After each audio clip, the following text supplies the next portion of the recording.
Nelson County Sheriff Raymond Pineroa and Chief Deputy Brandon Bryan were arraigned today on multiple felony charges stemming from claims they illegally sold seized vehicles to unauthorized buyers.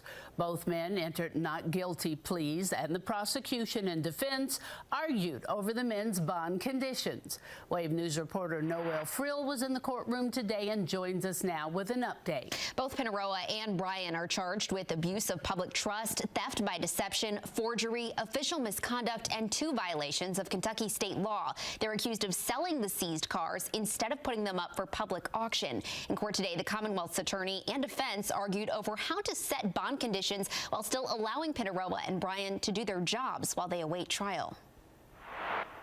Arguments became heated as Commonwealth's attorney Amanda Troutman argued with defense attorneys for Sheriff Raymond Pineroa and Deputy Chief Brandon Bryan over bond conditions. Troutman argued the men shouldn't be allowed to have contact with each other to prevent them from discussing the case. They will have time to come up with or potentially cover up anything that we don't have at this point. Troutman also asked that the men not be allowed to access the Sheriff's Department evidence room. The defense argued both conditions would prevent the men from doing their jobs. I've never seen the Commonwealth request conditions like that, particularly given the circumstances involved in this case. It was complete overreach.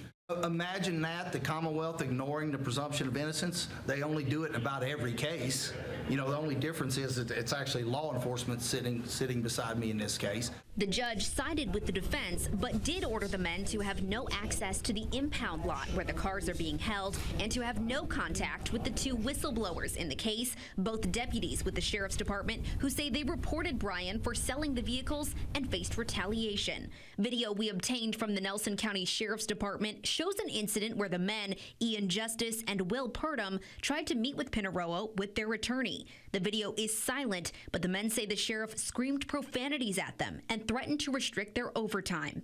Attorneys for Pineroa and Bryan say they're confident both men will be exonerated at trial and insist there was no misconduct. A vehicle was used in a drive-by shooting, and the sheriff's office impounded it and then sent a letter to the owner that if you want this vehicle, you need to come and get it.